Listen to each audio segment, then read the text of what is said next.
If you're an author that is looking to create more content as well as earn a little bit more money in the process, then you've come to the right place because today's guest is one of my actual personal favorites. His name is Roberto Blake. I've learned a lot from Roberto in online business as well as in video content creation. He's been somewhat of a mentor, indirectly speaking. He and I have actually crossed paths numerous times at video conferences where we sit down and we've actually had a couple of chats and such. So I was elated when I found out that actually he put out a book, and now this has already almost been a year, Create Something Awesome. Roberto actually put a little bit more of his life experience into this, and you'll find him fascinating when we sit down for this interview. And you'll notice that this interview is a little longer than normal, but that's the thing, is when you sit down with Roberto, there's never a short conversation, nor a dull conversation. He gives a lot of very good information, and one of the qualms that I've heard some people say, well, it must be easy for a YouTuber to launch a book. Well, he actually addresses that. And also we address the issue of diversifying your revenue sources. So let's get into the interview with the illustrious Roberto Blake. You know, this has been a long time in the making, man. To have you here on this podcast is kind of like one of those bucket list type situations, man. Oh, wow, really? Thanks so much for having me, Dale. Yeah, it's high time we brought you on here. And I do want to chat about your publications, because you actually haven't just published one book. You actually did like an ebook years prior. What Yeah, that got was you my into test. that? Well, that was my test sample, and I wanted to just like learn the process with something very simple and straightforward. So I don't really consider that to be the first book. This one's the real book. This one's like, that one was like, I think, the equivalent of like 20, 30 pages at best. I've even considered pushing an update to that and like making it something just even a little bit more robust, and but because people do still thankfully grab it for 99 cents and read it, or use Amazon Kindle Reader, or what is it? Kindle Unlimited. Yeah, Kindle Unlimited to read it. So, yeah, no, I mean, that was just something to learn the process and to play with my chops in Adobe InDesign a little bit. Nice. Yeah, see, I saw that a long time ago, and I know you had mentioned to me you were planning on publishing something. And then when I went to go do some digging, I saw you had this other ebook, and I'm like, wait, this dude's already done some of this stuff before, which isn't surprising because you're fairly prolific across the board. So let's talk a little bit about Create Something Awesome, your first official publication and such. Yes. You launched this over the past year. What was that process like in developing this book and launching it?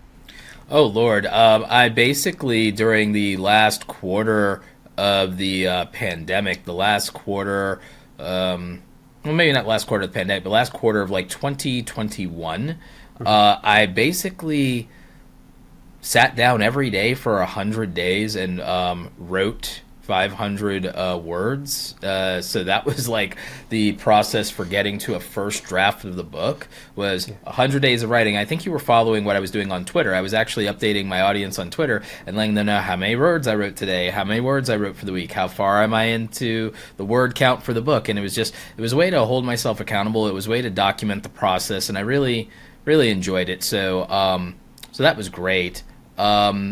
And then after that, I did some test reads with a few friends, gave them access to my Google Doc. I ended up adding about three or four different chapters to the book because of feedback from them and things in the creator experience that I wanted to tackle for content creators. And I wanted to round out a couple of chapters around the mental health experience of being a content creator. So I ended up having 4 or 5 mental health chapters out of the 20 core chapters of the book, which I thought was really important. A lot of people said that they liked that the book gave, one, some of my own backstory, but also really solid actionable advice for creators, but they felt like me telling my story made things a little bit more relatable. The fact that I gave anecdotes about creators that they'd be familiar with, that they don't know a lot of the background on, and about their humble beginnings, and then my industry insider perspective, which is actually why I ended up making this book the first in a series, and then I decided to publish this, make it an Amazon series. And so the series is called the Creator Economy Insider Series, which I also rebranded my newsletter to be the Creator Economy Insider. So Smart. that ended up being wildly practical for me, and it lets me dominate the keywords for the creator economy. It's in the book title. It just all seemed to fit together. So I went through all that. Hired River Chow as my editor. My worst review on Amazon claims I should have hired an editor. I'm like, I literally hired an editor. Her name is credited for her work in Amazon right there when you click on it. So it's not even a factual negative like review. I feel like she did a good job. The book is like over 40,000 words. Sure, there are a few things here or there. I've never seen a book with no errors go to publication. I still managed to find errors in Lord of the Rings to this day. So, if it's good enough for Tolkien, right? But Yep. but I am actually planning at some point some kind of like revised edition, at least for sure a push on some more revisions with a second editor to give it a pass over for the ebook, because that's an easy update to do. Get with my designer. I actually hired my designer through a referral of yours, Dale. Marco. Yes, I hired Yes.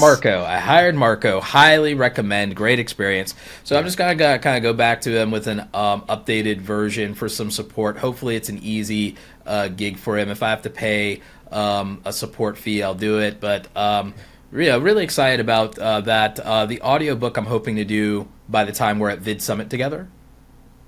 Oh, And nice. so the idea would be that I get like basically do a second printing, slightly revised edition by Vid Summit, have the audio book version out by Vid Summit. I'm already 20,000 words into the second book. Nice. That's about halfway through. Yeah, roughly, yeah. Sweet. Now, are you doing your own audiobook? Because you have all of the right equipment for it. That's why I'm doing my own audiobook. When my audience expects it from me, I know they'll be delighted with that. I expect that there will be no less than 2,000 people who get the audio version. In the last 6 months or so, the between the print book and the ebook sold independently, mostly through Amazon, but I also did Ingram Spark, Google Books. I've done over plus my own sales, like using Amazon as my printer and selling by hand and always keeping a stocked supply for events. And then doing those sales with Square, just swipe the card or tap the card. Done over 2,500 copies as a self-published author. I didn't push as aggressively to my YouTube audience as I probably should have, especially on pre-orders. I did very well on the pre-orders, so that's going to change in my plans for approaching the second book with some guidance from you on hey, what should I do or whatever. I think I did really well considering most first self-published authors never sell 100 copies of their book ever. I think I might be in the 1% here at 2,500 copies. Over 100 reviews. I think almost 90 of them are 5-star reviews at this point. So, or is it 100 something ratings, 120 something ratings, 60 positive reviews, I believe. So, I mean, I think it's going well. What would you attribute your success then if you didn't really push too hard on that launch? Because that's a significant amount, as you said. There's a lot of people that wish they could have 2,500 for their entire catalog over their lifetime.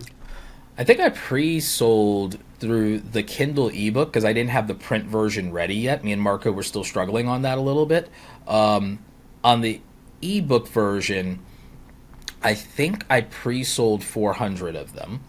I think that was largely through Twitter, maybe my community tab in YouTube. So that, I think, played a significant role.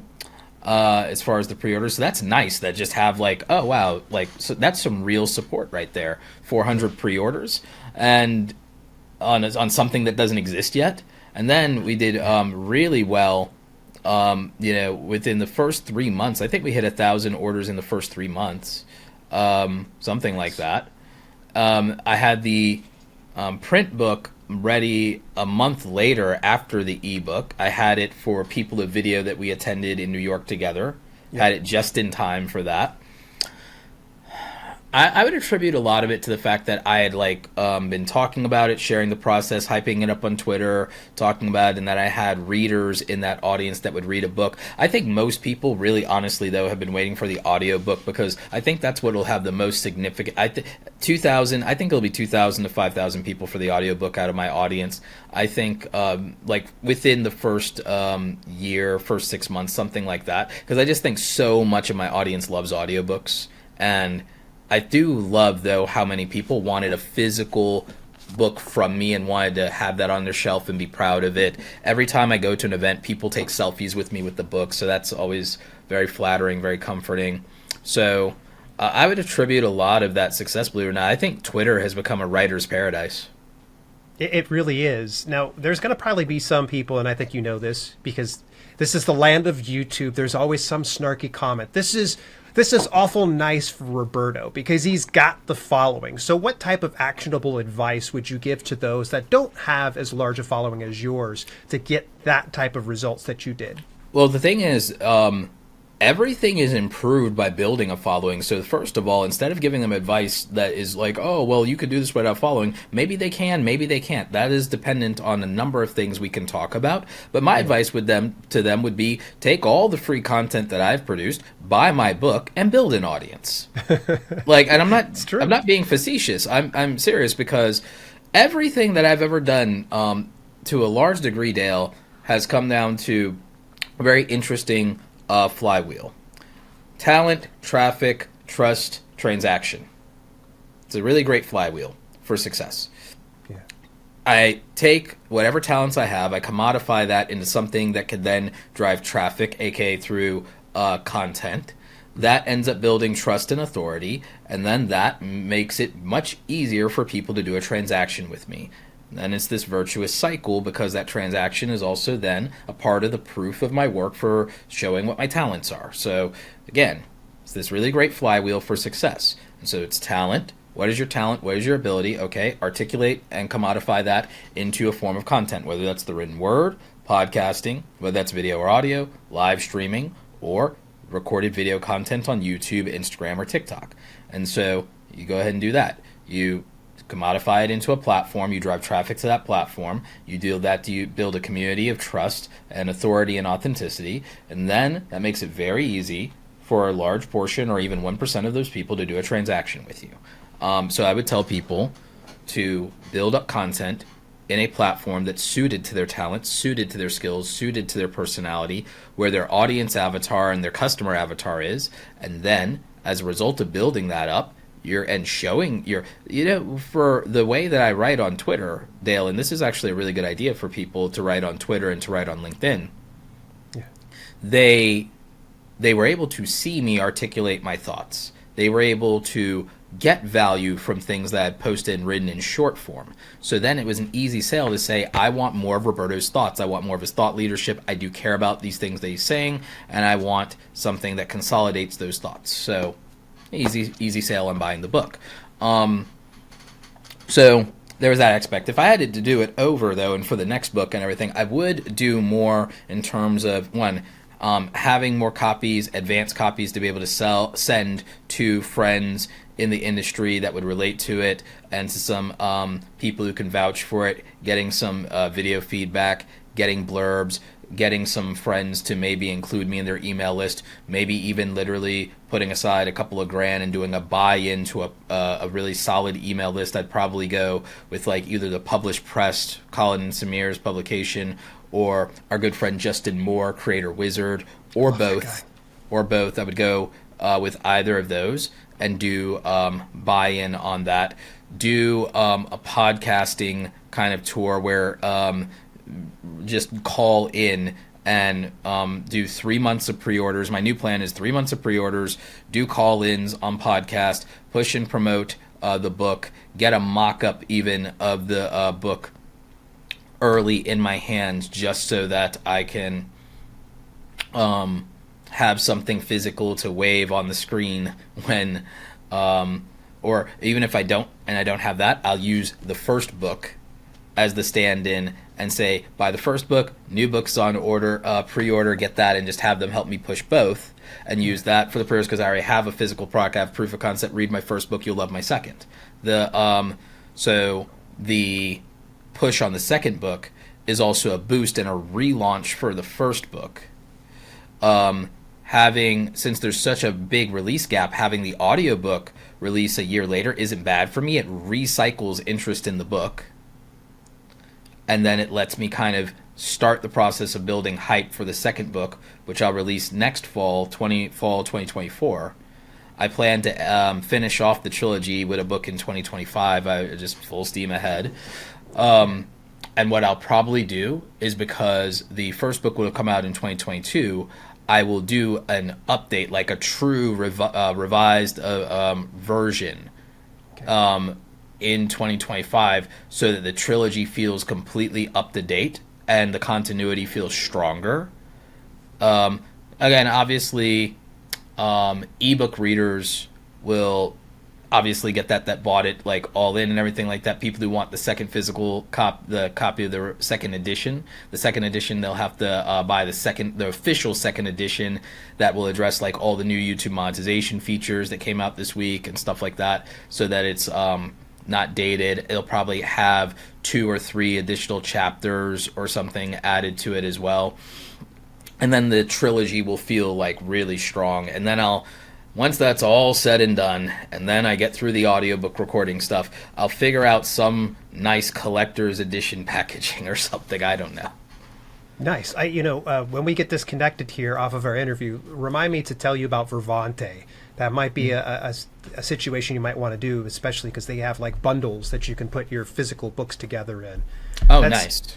It's tremendous, but I'm really glad to see you've got such a huge plan in building out this series. And this is, I think, where a lot of indie authors need to take note of. And speaking of taking note of, there was something I learned from you, because I was a huge fan of yours prior to us even meeting for the first time. And something I learned about you was diversification. Speak on diversifying your portfolio so that way you're bringing more revenue in rather than trying to rely on one sole thing to bring in the revenue for you. Oh, absolutely. I mean, I have massive diverse revenue streams. I mean, do you want me to talk about like my overall creator business, or did you want to stay within the realm of like publishing, authorship? Where do you want to go with that? I want to hear what you have for diversifying in general, because I think all authors need to hear this, because there's so many that just want to live by the sword and die by the sword, not realizing that there is ways that we can monetize our business. Sure. Well, my book also funnels people to things that also have like affiliate revenue potentially off of Amazon that go to SaaS affiliate revenue, recurring monthly recurring income through software as a service that helps them execute some of the things in the book faster, automated AI tools, which are all the rage now. But these things are to co-pilot, not to replace. And again, a lot of mine are productivity AI tools rather than purely generative things. A lot of it's automation. I use ConvertKit for my email list primarily. Which now acquired SparkLoop, so that's going to be even more revenue because we can get sponsorship directly in our email list, and we have a network for getting and acquiring brand sponsorships through the email list through SparkLoop now combined and built into ConvertKit. So like seamless, easy sponsorship access. That's another revenue stream. If you have a really solid list and your email list is fairly affluent and you're getting over 30% open rates. Now that I pruned my list, my open rates are closer to 45 to 60%. Nice. Is the range that I'm in. So it like medians out to about 50%. But I pruned my list. I like cut all the dead weight, all the people who are freebie and gone. I cut them down. So the email list, I have over 10,000 emails, but the ConvertKit email list is just shy of 8,000. My customer list is with Kajabi, that's not duplicate, is then a bit over 2,400 for the active customer list, people who bought a product within the last 12 months. So of any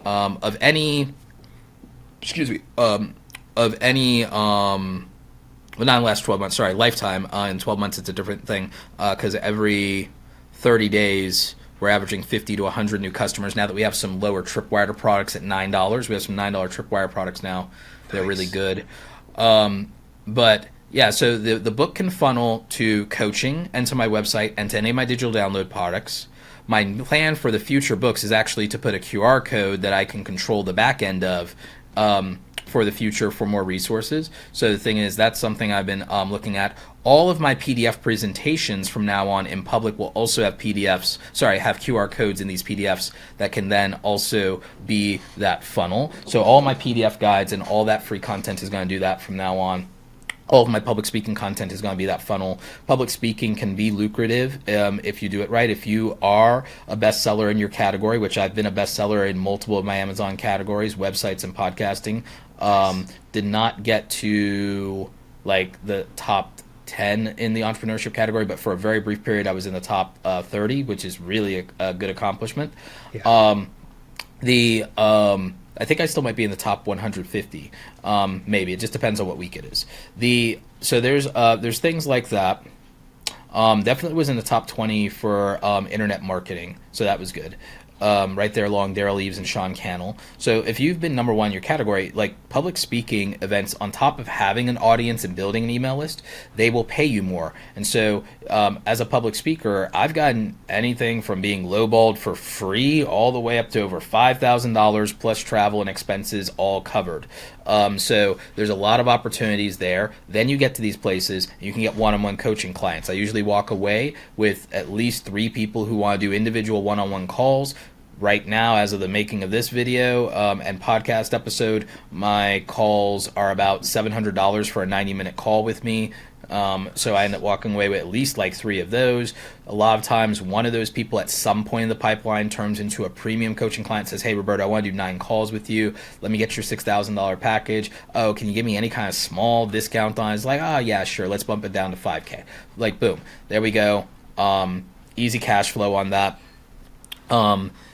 I have the digital product ecosystem right now. Right now, we don't have online courses. I'm developing those.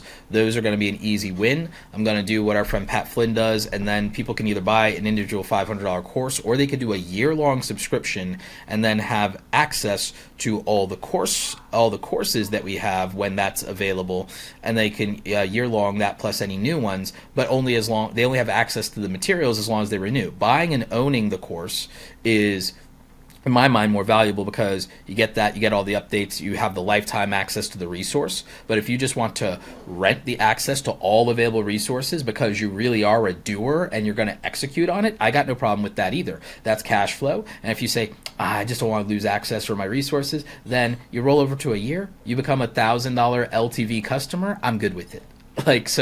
I'll take it, because you get 100 people that go 2 years, $1,000 LTV.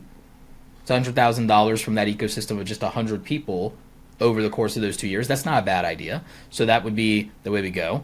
I have a plan because we do a lot of digital download templates. We have the $99 for over 100, probably 150 templates by now in the YouTube starter kit. We have over 100 thumbnails. We got channel artwork. We got this thing. We got that thing in the YouTube starter kit. It's a $99 product. It's 100 templates. We're launching a podcast starter kit. We're launching a live streamer starter kit. We're actually launching an Instagram carousel starter kit with 10 templates. So then there's like 100 graphics in there, Photoshop files for you. So like we're doing that. We're also selling some of these things a la carte now. I have the brand deal starter kit for $99, but we put multiple media kit templates in there for people to pitch and promote to brands. You're going to make your money back on that thing just because you're going to get these brand deals, and it's going to be hundreds or thousands of dollars per brand deal. So you're going to make it back over the course of your career. You're going to also have a better idea of what the red flags are for working with these brands. Oh, could I find some of this content for free? Yes, but you can't get for free. You can't get the templates. These are custom design templates. You can't get those for free. The other thing is we put together a master list in that starter kit of over 100 brands that work with influencers. We put together a lot of detailed information. Even if you could start to find some of this stuff for free, the amount of time you would waste, the only way you save money is if you're already only making less than minimum wage for the time you'll waste. If you value your time, the only way it's worth your time to try to get the same stuff for free is working less than minimum wage, because you will waste that much time. It's that unproductive. So So we put together this ecosystem, and I'm building out more. I like what Chris Do is doing. I like what Pat Flynn is doing. With all of our download templates, my plan by next year is to build what we call the Creator Vault. And the Creator Vault, we've already started developing it. Will give you access to the digital download templates, just not the courses, but it'll give you access to digital download templates, PDF workflows, just a lot of the like very much doer resources versus the learner resources. We're only going to do that at $12 a month, or they can pay $89 for the year, or I think we're going to have something like they can pay $299 for the lifetime and access to that and to all other templates that we release, plus some exclusive ones they can't buy by buying the products a la carte. So we're going to do that. We're going to bundle a couple of these 99 download templates together where it's basically buy two, get one. We're going to have these options because then those simple single transactions give us all this cash flow. We have two products that are $9.99 right now. We're expanding that. We're going to have a third product probably within another month. That's a $9.99 product. Right now, that's our AI creator prompts. That's over 200 productivity creator prompts for ChatGPT for content creators. And right now we have 50 prompts for Midjourney to help you generate really good graphical assets in Midjourney. And one of the things that we did that I feel like is really good, really smart about that is I actually I wrote these prompts myself and I actually use a lot of these myself. We specifically also made some for people who use green screen to generate green screen environments, static green screen environments as far as renders, so they could have their realistic rendered green screen office for their YouTube videos, because green screen is becoming a big deal in content creation right now. A lot more creators are expanding into that. You've seen me do it, and so it looks really good. So we have that. So it's making its comeback. I know that it was like originally when I first started in the business in 2016, everybody was kind of not doing green screen. So I was like, well, because they were doing it so poorly. They were doing it so poorly. It was so bad. But now we have such really good tools for it, and it's become more affordable. And the software is getting so good at it. Yeah. Eventually, with the green screen stuff, I'm going to be able to make a Roberto clone. I'm going to be able to make a deepfake clone at this point. Nice. Yeah. You can just sleep while your clone does the work. I will probably figure some variant out of it. It's mostly going to be a stand-in for like when I get sick and stuff, and I still need to do something. Yeah. So like send in the clone. That's kind of like we've been doing some stuff with that. We have another product. It's called the Creator Starter Pack. The Creator Starter Pack gives you a bunch of graphical assets. It's not as robust as the starter kit, but it borrows a little bit of this. It's a variety pack that borrows a little bit from all of our starter kits, and puts it into the Creator Starter Pack, and that's $9.99. Right now, you get over 30 assets in that, so it's already underpriced. It'll probably be 50 assets when we're done, so it's a little bit of this, a little bit of that. Dramatically underpriced. Warms people up to the, maybe I'll buy that $99 product, or maybe I'll buy it when it's on sale on coupon or something, or maybe I'll buy the bundle because I've gotten so much value out of this $99 thing. Oh yeah, just give me everything. Or maybe I'll sign up for the Creator Vault. So it's a really good potential upsell there. We have Awesome Creator Academy, the pro group membership. You get access to me and Andy Rivera. She's my amazing operations manager, my co-instructor, all around Girl Friday. She's like tremendous. She's like a massive help. At this point, it'd be really hard to do it without her. At some point, we're going to be adding at least one more instructor to this. But me and Andy do live office hours for an hour to 90 minutes twice a week, Tuesdays and Thursdays, 6 p.m. Eastern. And so Academy members pay monthly for the pro group, and they get access to us in office hours live those 2 days a week. But they also get access to us for the Facebook private group and to the rest of their cohort community throughout the week. We try to encourage just Monday through Friday, and then either take the weekend off or be a weekend warrior. So we kind of like do that. The dream goal is eventually to have at least 2 more instructors, and then we either go Monday through Thursday with office hours. Maybe we even have like a different opportunity schedule for people with different time zones or something like that between us. If we have 4 instructors, I want to get someone who's much more into YouTube entertainment niche, even though I can cover YouTube entertainment as well as education / edutainment. And then I'd also, once I get a full-time video editor, I want my video editor to be a co-instructor in the academy. I want my video editor to sell some courses on their own expertise. Andy is building out the Canva for Creators course because she's a designer, just like I had that design background.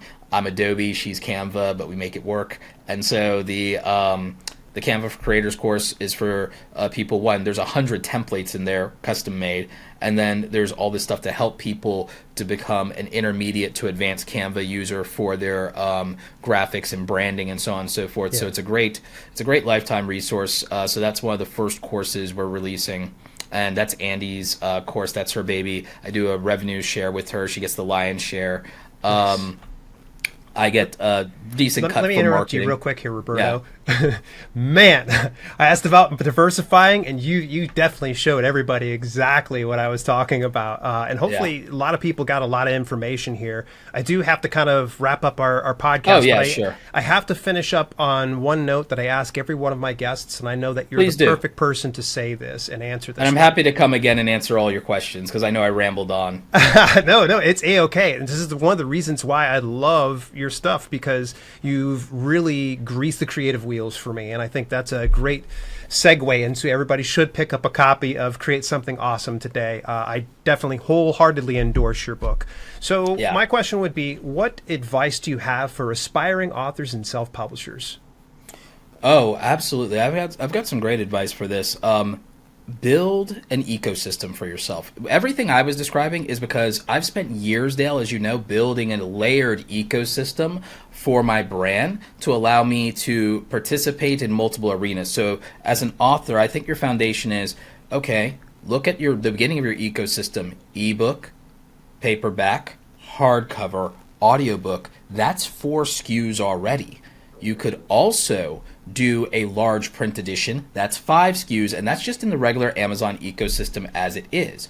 When you market and promote, aside from your email list because of Amazon's terms and service, use your Amazon and Audible affiliate links to get the other bonus commissions and double dip, plus get money from everything in their cart. That's still within just even the Amazon ecosystem. Use QR codes to funnel to your own ecosystem, get these people on your list, and then market to them in other ways. Grow that list, use that list to access sponsorship by growing that. Maybe you're on ConvertKit with my affiliate link, and then you get into the Spark Loop sponsorship ecosystem, and you can get brands to sponsor you. You can get a few hundred to a few $1,000 a month for your email list of your avid readers. You already have readers. Turn them into people that you have the ownership of the relationship with your newsletter, your community newsletter.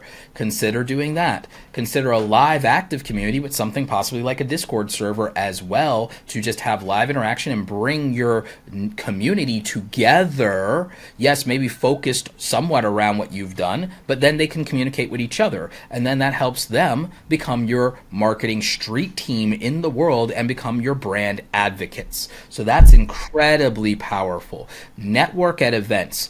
Build up people who can help promote your book, who will be prominent individuals who will publicly, with their own name and brand, give you an accredited review in Amazon. Participate in giveaways if you have the budget on Goodreads, because the goal would be having more people buy your book. Consider starting a YouTube or an Instagram or a TikTok, and you can do some big things. Some of you, what you should do is buy 100 copies of your book and then film yourself running around your local community doing these big book donations to your local library, where you donate a couple copies of your book, but also some books that you think would be really important for people to read, especially young people and everything like that. Then boom, you've got this big spectacle like video. If you have it in your budget, do a video where you give away 1,000 copies of your book to communities and people who need them, and have the big old video where it's you and you're practically buried under the 1,000 copies of your book. It's a really good YouTube thumbnail right there. I'm giving you a Mr. Beast thumbnail.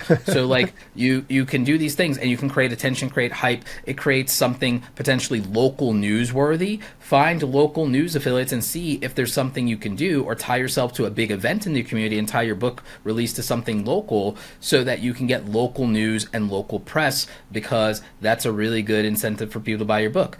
Deal with your local community bookstores and everything like that. Diversify and go really all in here, and then look at these platforms that can elevate you, and then make sure you're capturing people who love your book and taking pictures of it and having them tag you in Instagram. Do reshares of that to Instagram stories. Show that you love your fans. Comment on their stuff and like it. You know, like, if you have a big enough audience, consider even literally giving people a follow if they take a picture of themselves with your book.